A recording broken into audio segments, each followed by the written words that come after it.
မာယာများတဲ့ရန်ကုန်မြို့ကြီးမှာဆိုင်ဖွင့်တော့မယ်ဆိုလို့ပရိသတ်တွေစိတ်ပူခံနေရတဲ့ရေခဲချောင်းတဲ့ကိုရှိုင်းစောပရိသတ်များလုံးမင်္ဂလာပါရှင်77မီဒီယာကနေပြန်လေးကြိုဆိုလိုက်ပါတယ်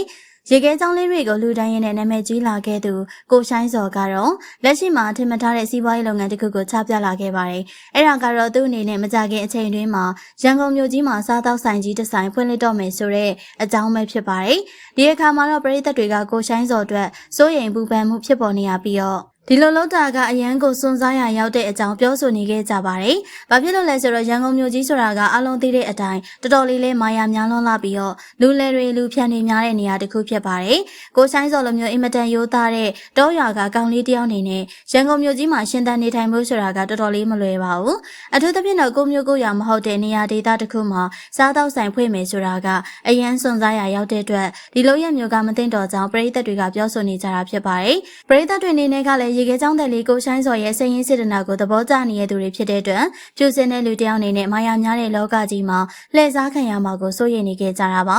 ကိုရှိုင်းစော်ကတော့သူ့ရဲ့ညီကိုအရင်လိုချစ်ခင်ရတဲ့ကိုကျေအိုးနဲ့အတူတူရန်ကုန်မြို့ကြီးမှာစားတောက်ဆိုင်ဖွင့်လှစ်ဖို့အစီအစဉ်ထားခဲ့ကြောင်းတရားဝင်ထုတ်ပြောလာခဲ့ပါတယ်။ကျေအိုးဆိုတာကလည်းမိသားစုဆွေမျိုးမရှိတဲ့ကိုရှိုင်းစော်အတွက်အကိုအရင်တယောက်လိုမျိုးဂယုစိုက်ချစ်ခင်ပေးပြီးတော့လိုအပ်သမျှတွေကိုကူညီပေးခဲ့တဲ့သူတယောက်ပါ။သူတို့နှစ်ယောက်ကြားထဲမှာနားလည်မှုလွဲမှားတဲ့ပြဿနာတွေရှိခဲ့ပေမဲ့ဒါတွေကမနာလိုကြတဲ့ပရိသတ်တွေရဲ့ဝေဖန်မှုတသက်ပဲဖြစ်ပါတယ်။တယောက်နဲ့တယောက်ကူညီရိုင်းပင်းပြီးတော့အလုပ်ကြိုးစားကြတဲ့သူတို့နှစ်ယောက်ကအခုချိန်မှာတော့ရန်ကုန်မြို့ကြီးမှာစားတောက်ဆိုင်ဖွင့်လှစ်ဖို့အတွက်စီစဉ်နေခဲ့ကြပြီလို့ဆိုပါတယ်။ကိုရှိုင်းစော်ကမိတီလာသားတယောက်ဖြစ်ပြီးတော့လက်ရှိမှာတော့စကိုင်းတိုင်းကရွာလေးတရွာမှာနေထိုင်ပါတယ်။ရေခဲချောင်းတွေကိုလည်းရောင်းချနေရဖြစ်ပါတယ်။သူ့ကိုတနိုင်ငံလုံးအတိုင်းအတာနဲ့လူသိများနာမည်ကြီးလောက်အောင်လှုပ်ဆောင်ပေးခဲ့ရကလည်းအဲ့ဒီလိုမျိုးရေခဲချောင်းလေးတွေပဲဖြစ်ပါတယ်။ဒါကြောင့်ကိုယ့်ရဲ့နာမည်နဲ့ brand တစ်ခုလိုဖြစ်နေပြီဖြစ်တဲ့ရေခဲချောင်းရောင်းတဲ့အလုပ်ကိုပဲဒီတက်မကတိုးပွားအောင်ဆိုင်ခွဲတွေဖွင့်လှစ်နိုင်အောင်ကိုယ့်ရဲ့ဒေတာကိုမျိုးကိုရောင်မှာစ조사လုပ်ကင်တဲ့အကြောင်းပရိသတ်တွေကထောက်ပြနေခဲ့ပါတယ်။ကိုယ်တိုင်ရေခဲချောင်းလိုက်လံရောင်းချနေရတဲ့ဘဝကနေ